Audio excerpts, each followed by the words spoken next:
Hi friends. Telangana రాష్ట్రానికి చెందిన కరీంనగర్ జిల్లా గురించి తెలుసుకుందాం. కరీంనగర్ జిల్లా తెలంగాణ రాష్ట్రంలోని 30 జిల్లాలలో ఒకటి. ఇప్పుడు ఈ జిల్లా సరిహద్దుల గురించి తెలుసుకుందాం. జిల్లాకు ఉత్తరాన ఆదిలాబాద్ జిల్లా, ఈశాన్యాన మహారాష్ట్ర, ఛత్తీస్గఢ్ రాష్ట్రాలు, దక్షిణాన హన్మకొండ జిల్లా, ఆగ్నేయాన మెదక్ జిల్లా, పశ్చిమాన నిజామాబాద్ జిల్లాలు ఉన్నాయి. కరీంనగర్ జిల్లాలోని ముఖ్యమైన ప్రముఖుల గురించి తెలుసుకుందాం. పివి నరసింహారావు, సి నారాయణ రెడ్డి, బద్దం ఎల్లారెడ్డి, జి వెంకటస్వామి, సిహెచ్ విద్యాసాగర్రావు, జువ్వాడి చొక్కారావు, ఎం సత్యనారాయణరావు, సిహెచ్ హనుమంతరావు, గంటా చక్రపాణి, ఈటెల రాజేందర్, రసమయి బాలకిషన్, గంగుల కమలాకర్, యశ్వంత్ రెడ్డి, దుద్దిల్ల శ్రీపాదరావు, ముద్దసాని దామోదర్ రెడ్డి, దుగ్గిరాల వెంకట్రావు లాంటి ప్రముఖులు ఈ జిల్లాకు చెందినవారు. కరీంనగర్ జిల్లా పేరు వెనుక చరిత్రను తెలుసుకుందాం. కరీంనగర్ సయ్యద్ కరీముద్దీన్ కిలాదారు పేరు మీదుగా నామకరణం చేయబడింది. పురాతన కాలం నుండి వేద అభ్యాసన కేంద్రంగా ప్రసిద్ధి పొందింది. పూర్వం ఈ ప్రాంతానికి సబ్బినాడు అని పేరు. కరీంనగర్ శ్రీశైలంలలో దొరికిన కాకతీయులు ప్రోల ప్రతాపరుద్రుని శాసనాలు ఈ ప్రాంత ఘనమైన చరిత్రకు నిదర్శనాలు. కరీనగరం కరీ అనగా ఏనుగు, ఏనుగులు తిరిగే నగరం కావున ఈ నగరానికి కరీనగరం అని పేరు వచ్చింది. కాలక్రమేణా కరీంనగర్ అని పిలువబడుతుంది. ఈ జిల్లా చరిత్రను గురించి తెలుసుకుందాం. నిజాం పరిపాలనలో కరీంనగర్ ఒక రాజధాని.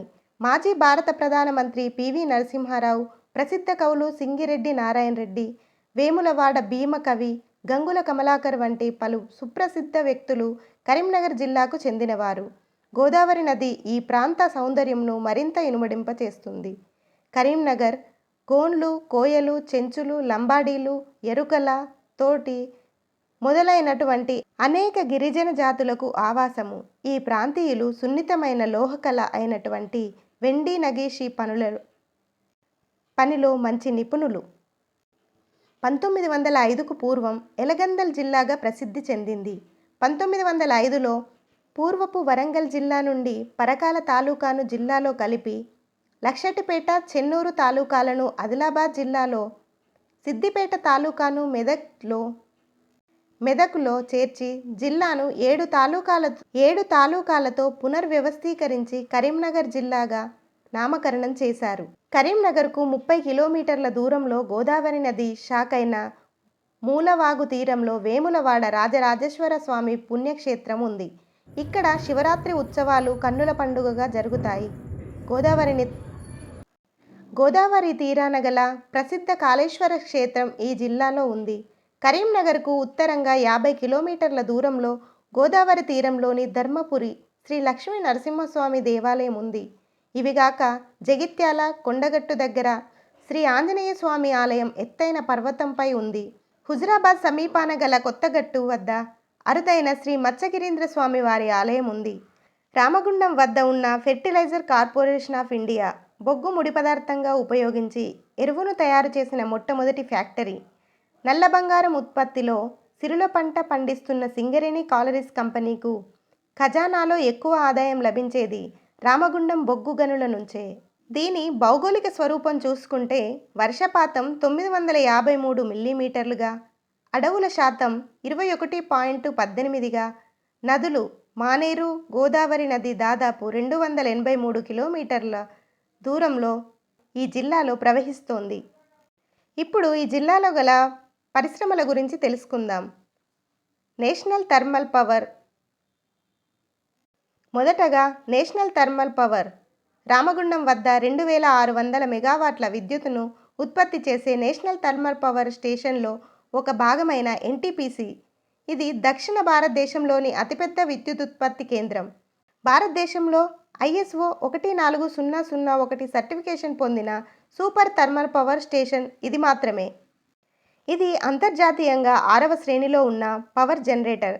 దీని స్థాపిత పవర్ కెపాసిటీ 19,435 మెగావాట్లు. నవరత్న. ఈ సంస్థ 25 సంవత్సరాల సర్వీసును పూర్తి చేసుకొని ప్రభుత్వ సంస్థలలో నవరత్న స్థాయికి చేరుకుంది. ఇప్పుడు ఇక్కడి సౌర విద్యుత్ గురించి తెలుసుకుందాం. రామగుండం వద్ద 10 మెగావాట్ల సౌర విద్యుత్ ఉత్పత్తిని ఎన్టీపీసీ సంస్థ ప్రారంభించింది. ప్రస్తుతం అక్కడ సౌర విద్యుత్ ఉత్పత్తి జరుగుతున్నది. ఇంకా సింగరేణి కాలరీస్ కంపెనీ లిమిటెడ్ గురించి తెలుసుకుందాం. గోదావరి తీరంలో బొగ్గు అన్వేషణ వినియోగానికి అధికారయుత సంస్థ Singareni collieries company limited. Singareni బొగ్గు గని దక్షిణ భారతదేశంలోని ఏకైక బొగ్గు గని. ప్రస్తుతం తెలంగాణలో ఆదిలాబాద్, కరీంనగర్, ఖమ్మం, పూర్వపు వరంగల్ జిల్లాలలో ఈ సంస్థకు గనులు ఉన్నాయి. ఇప్పుడు కేశవరాం సిమెంటు ఫ్యాక్టరీ గురించి తెలుసుకుందాం. Keshavram cement factory Birla group కంపెనీలలో ఒకటి. 1967లో ఇది అవతరించింది. ఒక రోజుకు 2500 మెట్రిక్ టన్నుల సిమెంటును ఉత్పత్తి చేస్తుంది. ఈ సిమెంటు ప్లాంట్ దక్షిణ భారతదేశంలో అతిపెద్దదైన సిమెంటు ఫ్యాక్టరీ. ఈ కంపెనీ సాంకేతికంగా జాతీయ సాంకేతికతను ఉపయోగిస్తూ అవసరమైనప్పుడు మాత్రమే అంతర్జాతీయ సాంకేతికతను వాడుకుంటున్నది. ఇప్పుడు ఈ జిల్లాలోని గ్రానైట్ పరిశ్రమ గురించి తెలుసుకుందాం. టాన్ బ్రౌన్, మెపిల్ బ్రౌన్ జాతి గ్రానైట్కు కరీంనగర్ జిల్లా అంతర్జాతీయ గుర్తింపును పొందింది. కరీంనగర్ జిల్లాలోని ఒడియారం గ్రామంలోని గ్రానైట్ 2008 ఒలింపిక్స్ క్రీడల సమయంలో చైనా ఉపయోగించుకుంది. చైనా ఉపయోగించుకున్నప్పటి నుండి ఈ గ్రానైట్ అంతర్జాతీయ, ముఖ్యంగా ఆసియా దేశాలలో ప్రబలమైంది. జపాన్తో సహా ఆసియా దేశాలు కరీంనగర్ గ్రానైట్ను వివిధ ప్రాజెక్టులకు ఉపయోగించుకుంటుంది. పలు దేశాలు గ్రానైట్ను ఉత్తమ నాణ్యత, తక్కువ వెలకు లభించిన కారణంగా వాడుకుంటున్నారు. కరీంనగర్లో మానకొండూరు, మల్లైల్, కేశవపట్నం, కరీంనగర్ మొదలైన మండలాలలో 600కు పైగా క్వారీలు విస్తరించి ఉన్నాయి. అయినప్పటికీ అంతర్జాతీయంగా పేరొందిన క్వారీలు మాత్రం 20. ఒక మాసానికి 10,000 నుండి 12,000 క్యూబిక్ మీటర్ల గ్రానైట్ ఉత్పత్తులు కరీంనగర్ నుండి చైనా, ఇతర దేశాలకు ఎగుమతి అవుతుంది. కరీంనగర్ జిల్లా గ్రానైట్ ఆదాయం ఒక సంవత్సరానికి 500 కోట్ల రూపాయలు ఉంటుంది. రైల్వే శాఖ కూడా గ్రానైట్ ఎగుమతుల ద్వారా మంచి ఆదాయాన్ని పొందుతుంది. గ్రానైట్ రవాణా కొరకు కరీంనగర్, గంగాధర, ఉప్పల్ రైల్వే స్టేషన్లలో ప్రత్యేక ప్లాట్ఫారంలు నిర్మించబడ్డాయి. ఇక్కడి నుండి గ్రానైట్ చెన్నై, కాకినాడ రేవుల ద్వారా చైనా దేశానికి పంపిన తర్వాత అక్కడ పాలిష్ చేయబడి జపాన్ వంటి ఆసియా దేశాలకు అమ్మబడుతుంది. బృహత్తరమైన గ్రానైట్ రాళ్లను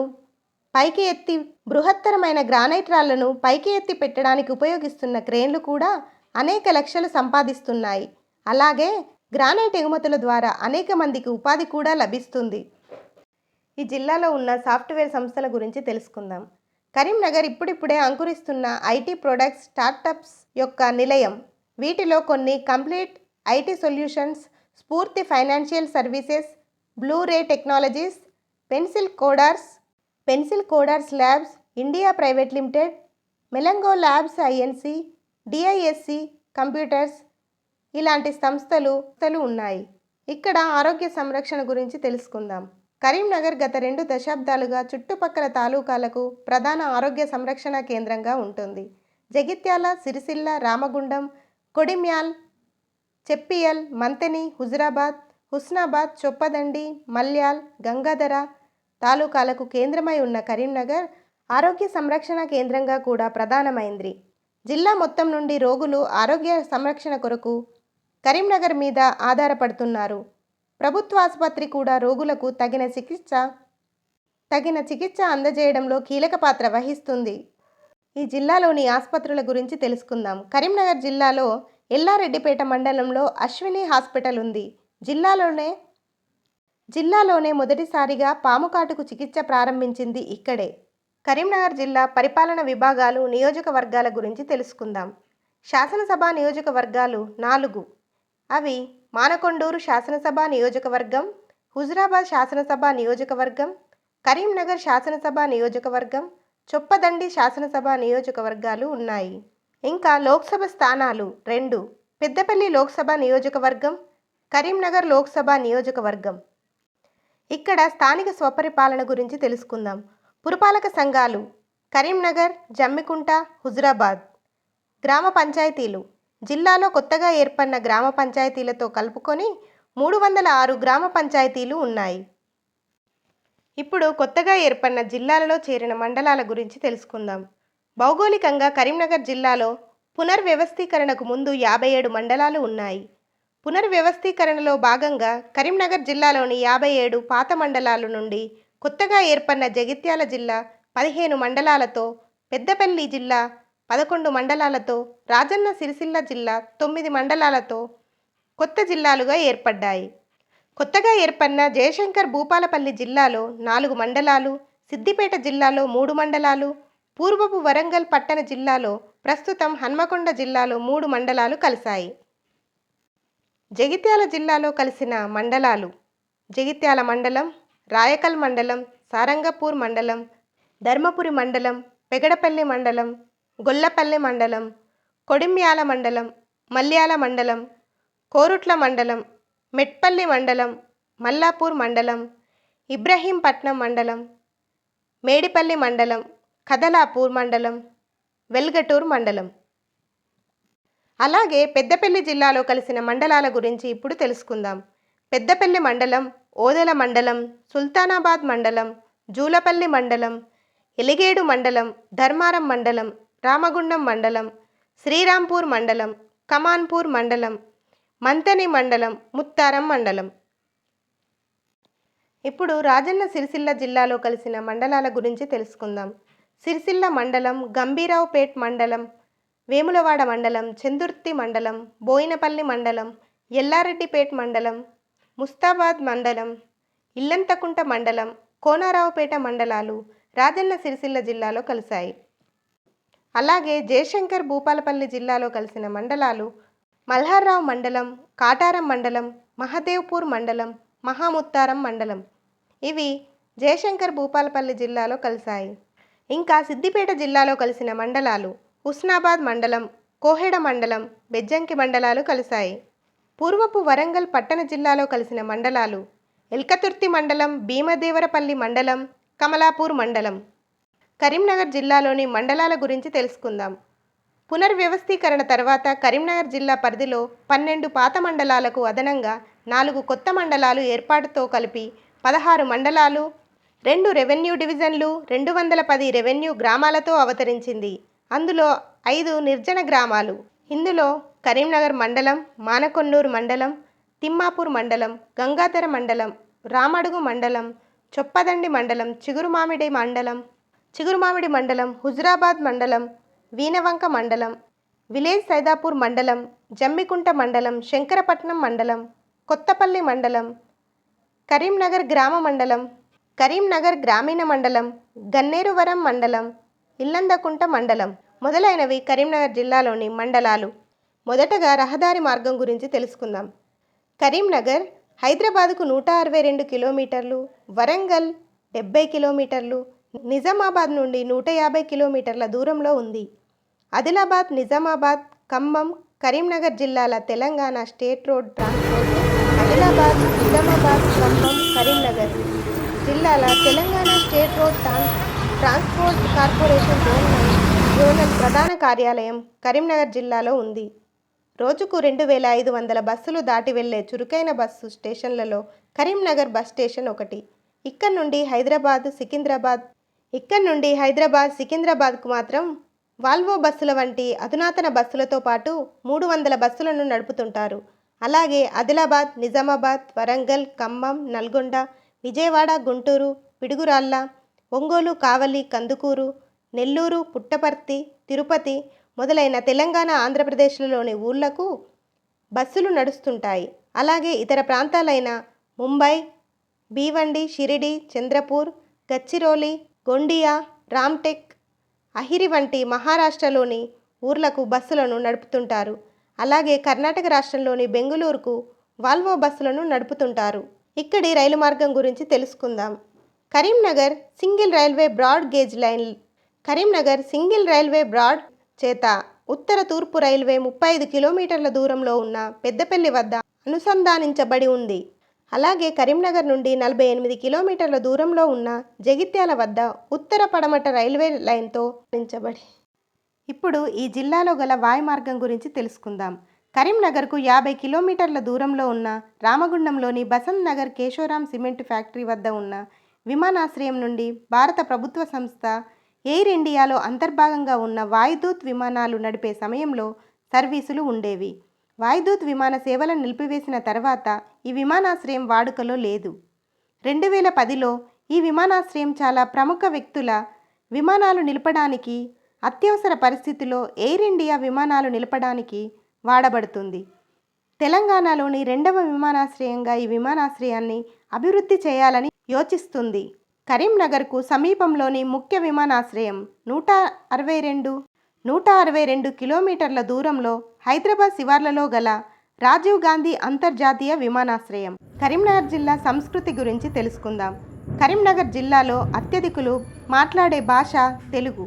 సంప్రదాయ వస్త్రాలైన చీర, దోవతిలే కాకుండా ఆధునిక వస్త్రధారణ కూడా చేస్తుంటారు. అలాగే ఈ జిల్లాలో జరిగే పండుగల గురించి తెలుసుకుందాం.